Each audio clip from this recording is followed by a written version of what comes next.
Mi hermana nunca aportó un centavo porque decía que ella tenía sueños más grandes.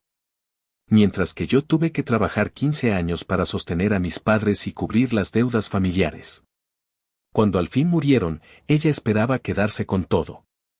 Pero descubrió que como parte de pago mis padres dejaron todo a mi nombre. Tengo 35 años, me llamo Daniel, y siento que por primera vez en mi vida adulta puedo respirar, pero al mismo tiempo siento que me estoy ahogando en una tormenta de mierda familiar. Y todo es por mi hermana, Valeria. Desde que tengo memoria, Valeria ha sido la estrella de la familia. La talentosa, la carismática, la que tenía sueños más grandes.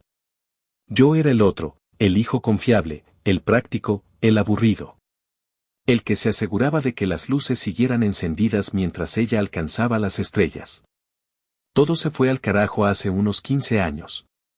Yo tenía 20, acababa de empezar en un community college con la idea de transferirme a una universidad estatal para estudiar ingeniería. Mi papá tenía un pequeño negocio de carpintería, y la crisis del 2008 lo aniquiló. Lo perdió casi todo. Se endeudó hasta el cuello tratando de mantenerlo a flote, pero fue inútil. Quedamos con una hipoteca que apenas podíamos pagar y una montaña de deudas de tarjetas de crédito. Fue entonces cuando mi vida se detuvo. Dejé la escuela, conseguí un trabajo en la construcción durante el día y de mesero por las noches. Cada puto cheque iba directo a la cuenta de la casa.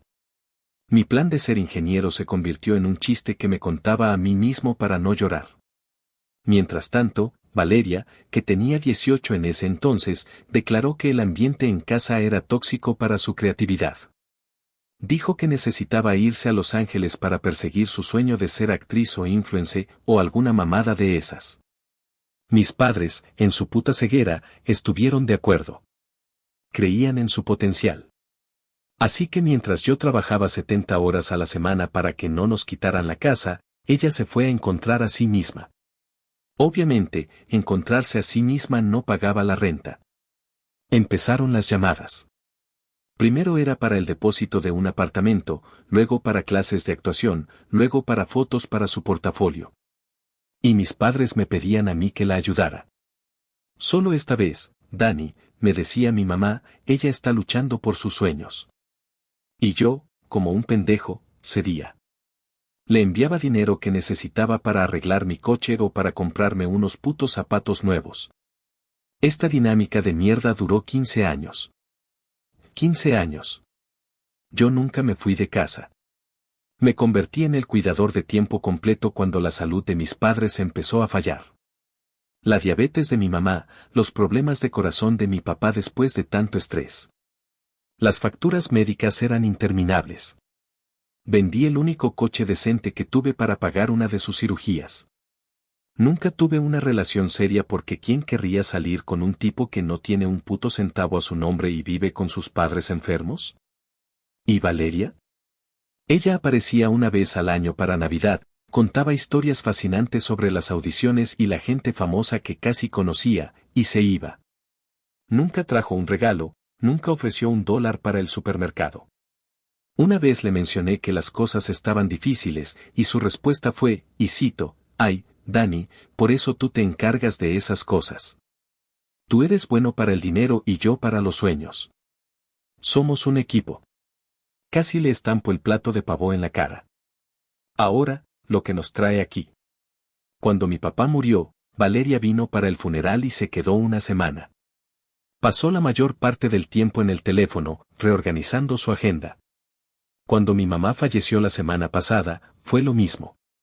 Pero esta vez, el día después del entierro, se sentó a la mesa de la cocina con una libreta y una pluma, y con una puta sonrisa me dijo, bueno, tenemos que ser prácticos.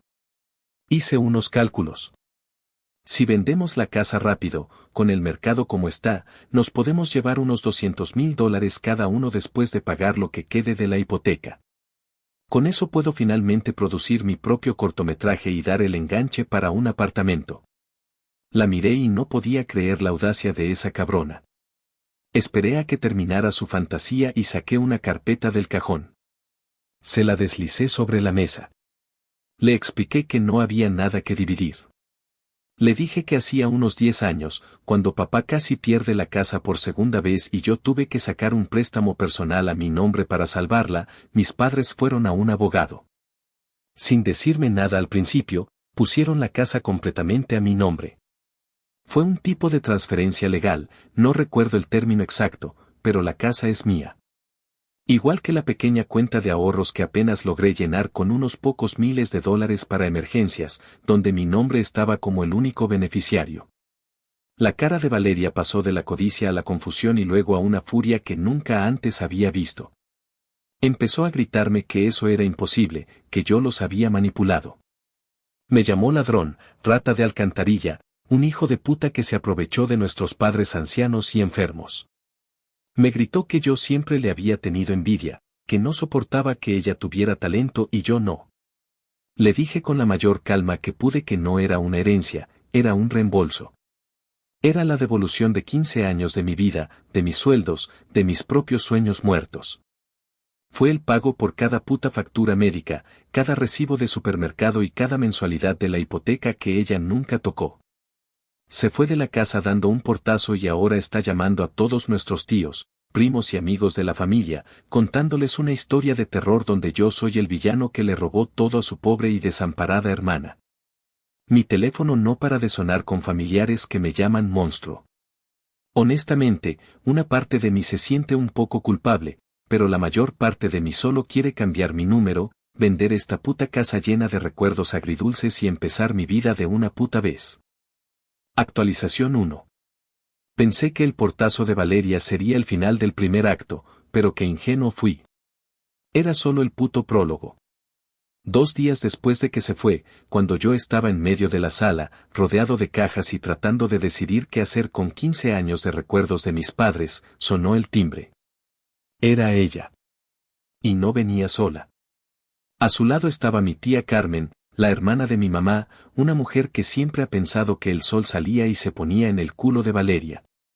Mi tía Carmen entró sin que la invitara, con esa mirada de falsa compasión que usan las víboras antes de morder. Empezó con un tono suave y condescendiente, diciendo cosas como, Daniel, mijo, tienes que entender, tu hermana está destrozada.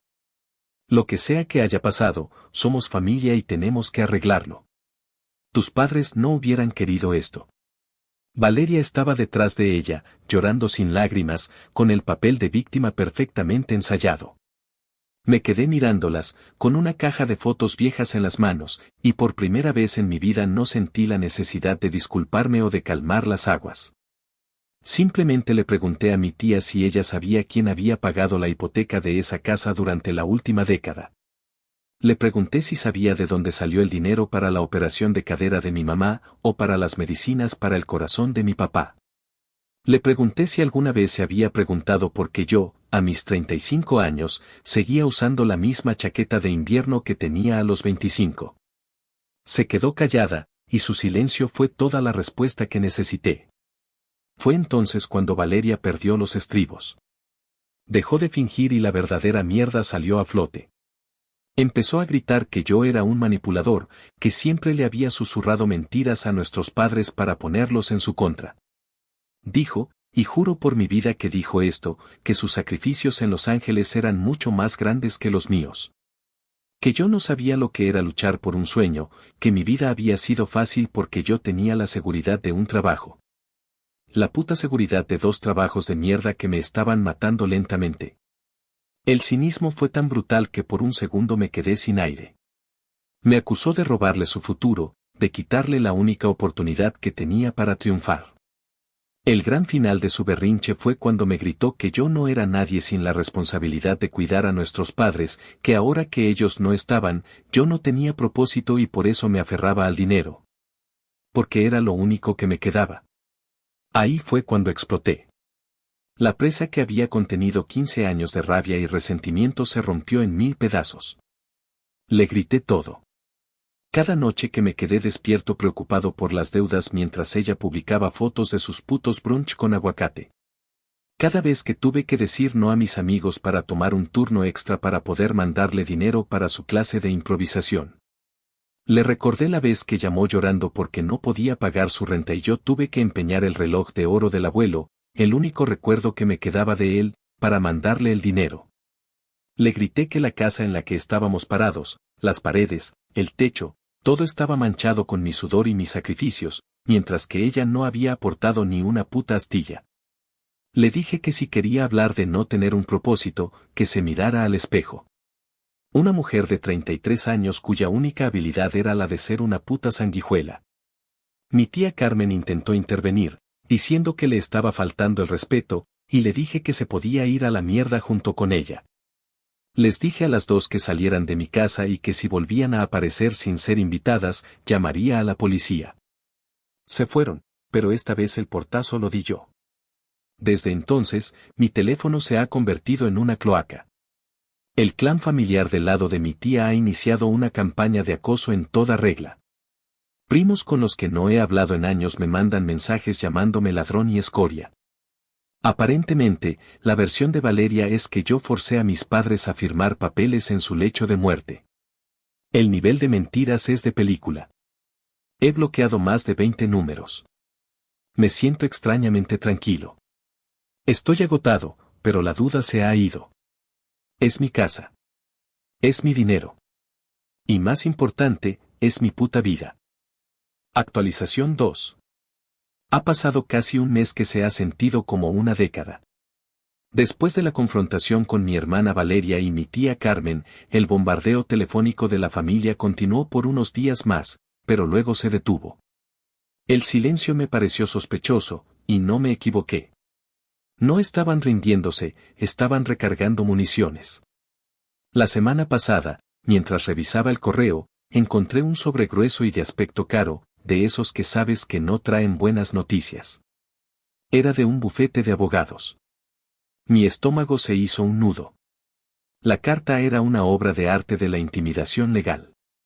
Usaba términos como influencia indebida y capacidad testamentaria disminuida, básicamente acusándome de lavarle el cerebro a nuestros padres moribundos para que me lo dejaran todo. Exigía que cesara toda acción relacionada con la venta de la propiedad y que me presentara a una mediación para discutir una distribución equitativa de los bienes familiares. Terminaba con la clásica amenaza de que, si no cooperaba, buscarían todas las reparaciones legales disponibles. Por un momento, sentí un pánico helado. Yo soy un obrero de la construcción, qué sé yo de bufetes de abogados. La idea de ir a un tribunal, de que un juez me mirara mientras Valeria contaba su versión de cuento de hadas, me aterrorizó. Pero luego la rabia superó al miedo. Esa misma tarde busqué un abogado. Encontré a un tipo, el señor Harrison, un hombre mayor y sin pelos en la lengua que parecía que prefería estar pescando. Fui a su oficina con mi carpeta de documentos, la escritura de la casa a mi nombre, firmada y registrada hacía casi 10 años, los estados de cuenta bancarios de mis padres, que mostraban claramente que no había dinero. Y algunos de mis propios estados de cuenta, que mostraban el flujo constante de pagos de la hipoteca, los servicios y las facturas médicas saliendo directamente de mi cuenta. El señor Harrison escuchó toda la historia de los últimos 15 años sin interrumpirme. Revisó los papeles, sorbiendo un café que parecía alquitrán. Cuando terminé de hablar, se reclinó en su silla, que crujió como si fuera a romperse, y me dijo, bueno, hijo, tu hermana puede contratar al mejor abogado de Los Ángeles si quiere, pero no puede fabricar hechos que no existen. Esto no es un caso de herencia, es un caso de una transacción completada. La casa es tuya desde hace una década. Me explicó que la acusación de influencia indebida es increíblemente difícil de probar, especialmente cuando la transferencia se hizo tantos años antes de la muerte de mis padres, cuando ambos estaban en su sano juicio. Me dijo que mi historial de pagos era un puto escudo de acero. Esto, dijo, golpeando la pila de mis estados de cuenta, es la historia de por qué tus padres hicieron lo que hicieron. Ningún juez va a ignorar esto. Su consejo fue simple, redactaría una carta de respuesta a los abogados de Valeria diciéndoles, en términos muy educados, que se fueran al carajo y que si decidían demandar, nos veríamos en el tribunal, donde presentaríamos una contrademanda para que Valeria cubriera mis gastos legales por presentar una demanda frívola. Salí de esa oficina sintiendo que me habían quitado 1000 kilos de encima.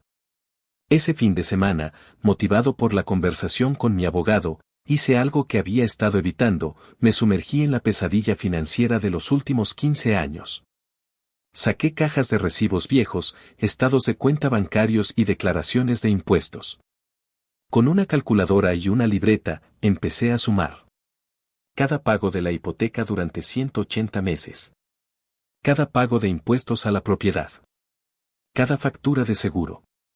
Cada copago de las visitas al médico. Cada factura de farmacia. Cada centavo que le transferí directamente a Valeria, cuyas referencias en mis extractos bancarios iban desde ayuda renta hasta emergencia coche. El número final me dejó sin aliento. Sin contar los gastos de comida, ropa o cualquier cosa para mí, había gastado más de $250,000 en mantener a flote a esta familia y los sueños de mi hermana. El valor actual de la casa ni siquiera cubre por completo esa cifra. Ver ese número, en negro sobre blanco, borró la última pizca de culpa que podía albergar en mi alma. Esto nunca fue sobre una herencia. Fue sobre mí, pagando por adelantado mi propia libertad. La semana siguiente, Valeria intentó una nueva táctica. Apareció a la salida de mi trabajo. Se veía demacrada y había estado llorando. Esta vez no había gritos. Me dijo que lo sentía, que había dicho cosas horribles porque estaba dolida y confundida. Empezó a hablar de nuestra niñez, de cómo papá nos empujaba en el columpio. Me dijo que me necesitaba, que era su hermano mayor y que estaba perdida sin nuestros padres. Luego vino el golpe: no quiero la casa, Dani. Quédatela. Solo necesito un poco de ayuda para empezar. Un préstamo. Para que el sacrificio de mamá y papá no sea en vano. Fue una actuación digna de un Oscar, pero yo ya había visto los números. La miré a los ojos y le dije con toda la calma del mundo: Valeria, cualquier comunicación futura tiene que pasar por el señor Harrison. No vuelvas a buscarme en mi trabajo. Su cara se transformó. Las lágrimas se secaron al instante y esa mirada de odio volvió. Se dio la vuelta y se fue sin decir una palabra más. El telón había caído sobre su último acto. Ahora, solo queda esperar su siguiente movimiento. Actualización 3. Han pasado un par de meses, y la verdad es que las cosas entraron en una calma extraña y tensa. Después de que mi abogado, el señor Harrison, le mandó esa carta al payaso que Valeria contrató, no hubo respuesta. Ni una llamada, ni otro sobrecaro en mi buzón. Nada. Se confirmó lo que Harrison sospechaba: era un puto farol de principio a fin. Una táctica de intimidación barata para ver si yo era lo suficientemente pendejo como para ceder. Cuando le pregunté qué seguía, me dijo unas palabras que se me quedaron grabadas: ahora vives tu vida, pero duermes con un ojo abierto. Y tenía toda la razón. Sabía que Valeria no se iba a rendir. Su ego es un monstruo demasiado grande como para aceptar una derrota. Simplemente estaba buscando un nuevo campo de batalla, y por supuesto, lo encontró en el lugar más sucio y público posible: las redes sociales. La semana pasada me llegó un mensaje de un primo, uno de los pocos que no me ha bloqueado, con un enlace a una publicación en Facebook. Mi primo solo escribió: lo siento mucho, güey. Abrí el enlace y sentí cómo se me helaba la sangre. Era una publicación de Valeria. Había elegido una foto vieja, de esas en blanco y negro, de ella cuando era una niña, sentada en las rodillas de mi papá mientras mi mamá la abrazaba. La Santísima Trinidad. El texto que la acompañaba era una novela de victimismo tan bien elaborada que casi me quito el sombrero. No me acusaba directamente de ladrón, era mucho más astuta que eso. Hablaba en un lenguaje vago y poético sobre la oscuridad que puede anidar en el corazón de una familia y la dolorosa traición que llega cuando estás de rodillas por el duelo. Se pintaba a sí misma como la hija devota y con el corazón roto, que ahora, además de llorar a sus padres, tenía que enfrentarse a la codicia y a la crueldad de la única persona que le quedaba. Soltó perlas como que en sus últimas conversaciones, su mamá le había susurrado que se sentía atrapada, una mentira tan descarada que me revolvió el estómago.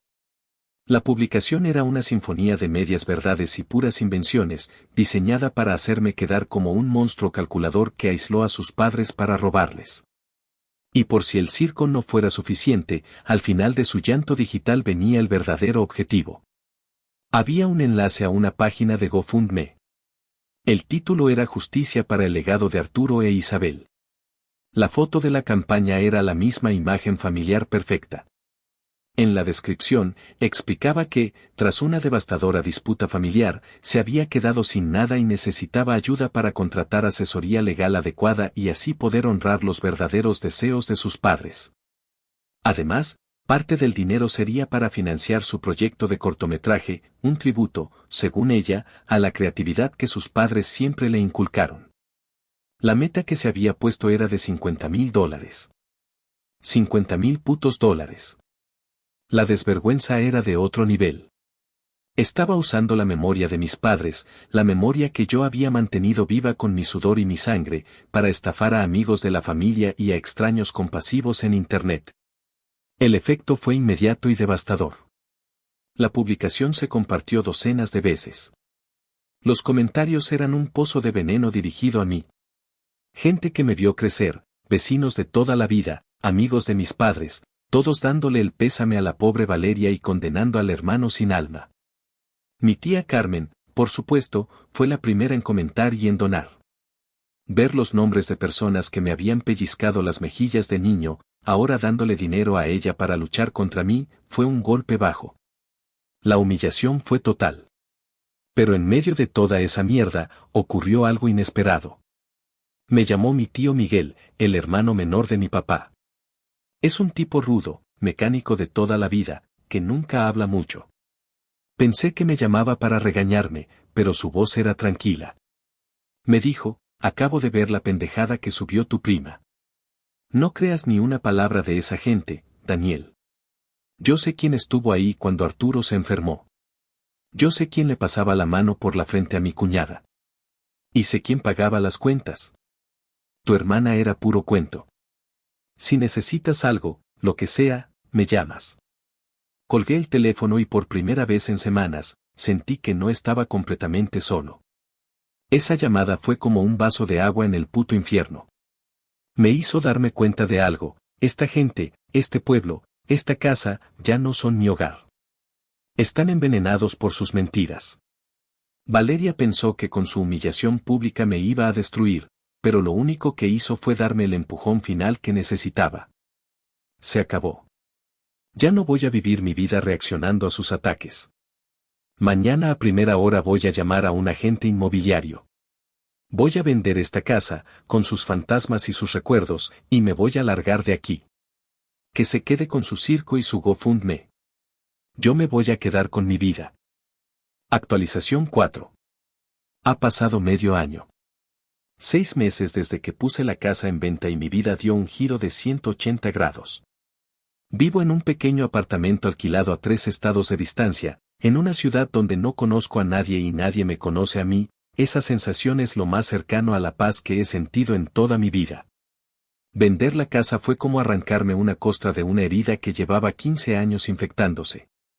Fue brutal. Cada objeto que empaquetaba o tiraba era un fantasma. Las herramientas de mi papá en el garaje, todavía con una fina capa de serrín. El recetario de mi mamá en la cocina, con manchas de aceite en las páginas de sus platos favoritos. Hubo días en que me senté en el suelo de una habitación vacía y simplemente lloré. No por la familia de mierda que había perdido, sino por los padres que amé, por el joven que fui y que nunca pudo ser. Fue un exorcismo necesario. Durante el proceso, Valeria intentó un último y patético acto de sabotaje. La agente inmobiliaria me llamó un día, muy incómoda, para decirme que había estado recibiendo llamadas de una mujer que se identificaba como la hija desheredada y que les contaba a los posibles compradores que la casa tenía problemas estructurales y una historia trágica. Le dije a la agente que ignorara a la loca y que, si seguía, le pasaría el número de mi abogado. Aparentemente, eso fue suficiente para que se detuviera. La casa se vendió más rápido de lo que esperaba. El día del cierre, sentado en la oficina del título de propiedad, firmando papel tras papel, no sentí una explosión de alegría. Sentí una profunda y abrumadora calma. Era el sonido de una cadena rompiéndose. Cuando vi el monto final transferido a mi cuenta bancaria, me quedé mirando el número en la pantalla de mi teléfono durante unos 10 minutos. No era una fortuna de lotería, pero era mío. Cada puto centavo. Ganado con cada turno doble, cada dolor de espalda, cada plan cancelado. Era el precio de mi vida hasta ese momento, y por fin estaba en mi poder. Lo primero que hice fue pagar hasta el último centavo de la deuda que tenía a mi nombre, incluido aquel préstamo personal que saqué para salvar la casa la segunda vez. Después de eso, me subí a mi vieja camioneta, con solo 3 cajas de ropa y algunas herramientas, y empecé a conducir sin un rumbo fijo hasta que este lugar se sintió bien. En cuanto a la campaña de difamación de Valeria, me enteré por mi tío Miguel que su GoFundMe fue un fracaso espectacular. Aparentemente, recaudó unos $2,000, la mayoría donados por mi tía Carmen y un par de parientes igualmente crédulos. La gente empezó a hacer preguntas, a darse cuenta de que la historia no cuadraba, y el interés se desvaneció. La página ahora está inactiva. El gran acto de victimismo se quedó sin público. Mi tío me contó que Valeria tuvo que irse de Los Ángeles. Sin el subsidio de los padres, es decir, yo, la vida de artista en apuros se volvió imposible. La última vez que supo de ella, se había mudado al cuarto de invitados de la casa de mi tía Carmen. Una mujer de 33 años, de vuelta en su pueblo natal, viviendo de la caridad de una tía jubilada. No sentí alegría al oírlo. No sentí nada. Su vida ya no es mi problema. Su fracaso no es mi victoria.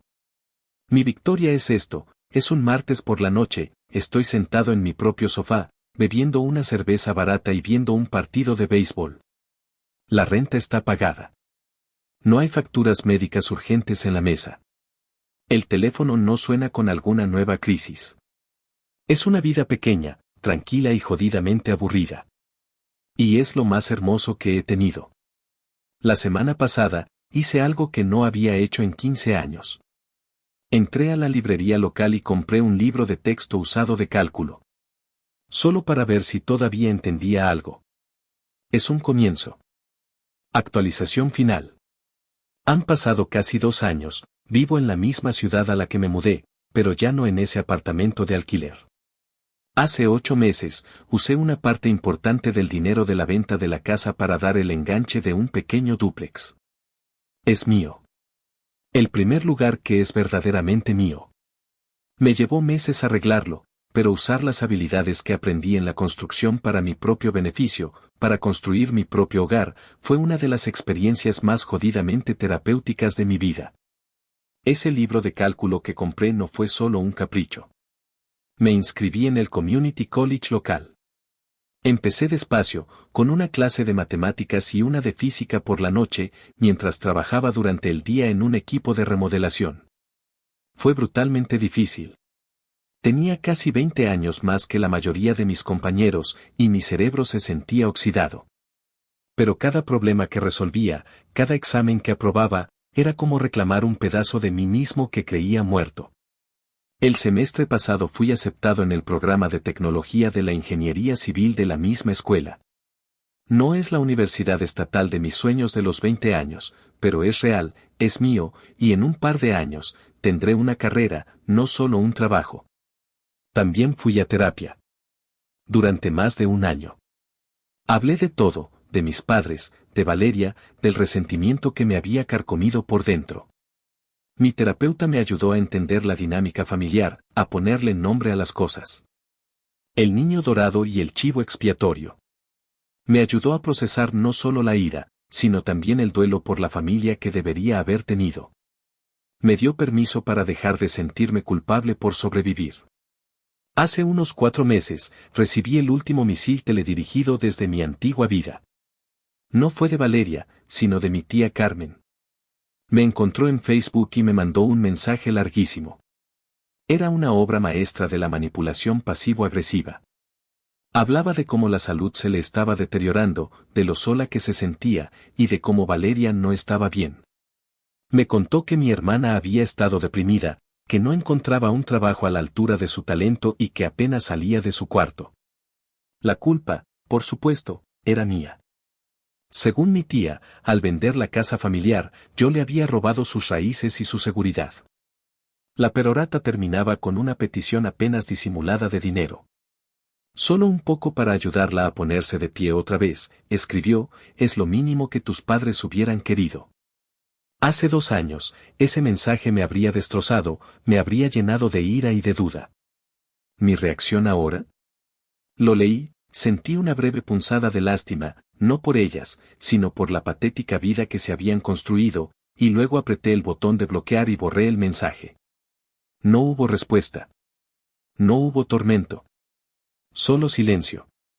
Mi tío Miguel y yo hablamos de vez en cuando. Me mantiene al día lo justo y necesario. Valeria sigue viviendo con mi tía. Trabaja a tiempo parcial en una tienda de ropa en el centro comercial. Aparentemente, se queja sin cesar de su jefa, de sus clientes y de lo injusta que es la vida. Sigue esperando que un productor de Hollywood la descubra en su pueblo de mala muerte. El GoFundMe se convirtió en una broma familiar entre los pocos parientes cuerdos que quedan. La gran artista, la de los sueños más grandes, terminó exactamente donde empezó, pero sin la red de seguridad que yo le proporcioné durante 15 años. Al final, me di cuenta de que la venganza de la que tanto hablaba en mis primeros posts no era lo que pensaba. Mi venganza no es verla fracasar. Mi venganza es levantarme cada mañana en una casa que yo elegí, ir a clases para una carrera que me apasiona y cenar con mi novia, Sara, una mujer maravillosa que me conoció como soy ahora, no como el cascarón que era antes. Mi venganza es la normalidad. Es la paz. Es usar el dinero que representa cada gota de mi sudor y sacrificio, no para destruir a nadie, sino para construirme a mí mismo. Gracias a todos los que me leyeron al principio. Ustedes, completos extraños, fueron los primeros en decirme que no estaba loco por querer una vida propia. Y, joder, finalmente la tengo.